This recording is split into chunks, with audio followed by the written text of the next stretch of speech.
कर्मदंड मराठी वर्त लढा सत्याचा चॅनल लाईक शेअर सबस्क्राईब करा। पुन्हा एकदा ओमराजेच खासदार।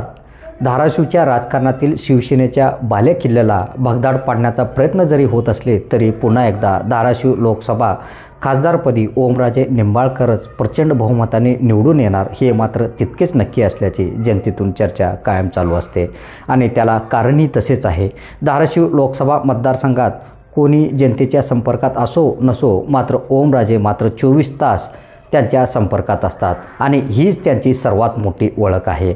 नागरिकांचे कसलीही समस्या असो ते त्यांच्या अधिदापत्याखाली असो किंवा नसो तरीही मदतीला धावून येणारा खासदार म्हणजेच ओमराजे निंबाळकर। नवयुगामध्ये प्रेरणा, स्फूर्ती, जिज्ञासा, प्रामाणिकपणा दैवत ठेवण्याची क्षमता असणारी व्यक्ती म्हणजेच निंबाळकर अशी त्यांची ख्याती आहे।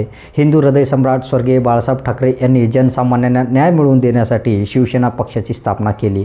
मात्र त्याच पक्षाच्या जीवावर अनेक जण मोठी व्यक्ती झाली आणि त्या पक्षातून केवळ स्वतःच्या स्वार्थासाठी बाहेर पडले। मात्र संकट काळातही धाराशिव जिल्ह्याचे खासदार न डगमगता कोणत्याही आशेला बळी न पडता आपल्या पक्षासोबत राहून आपली प्रामाणिकता सिद्ध केली आणि तेच त्यांचे प्रामाणिकतामुळे त्यांची समाजप्रती निस्वार्थ सेवा दिसून येत असल्याचे मत हे अनेक वेळा जनतेतून व्यक्त होत असते। कोणी कितीही लावू दे जोर यंदाचा गुलाल ओमराजेच उधळणार आणि पुन्हा एकदा ओमराजे निंबाळकरच खासदार होणार अशी चर्चा मात्र जनतेतून रंगत आहे। कर्मदंड मराठी वर्त channel like share subscribe comment करायला विसरू नका। धन्यवाद। कर्मदंड मराठी वर्त लढा सत्याचा चॅनल लाईक शेअर सबस्क्राईब करा।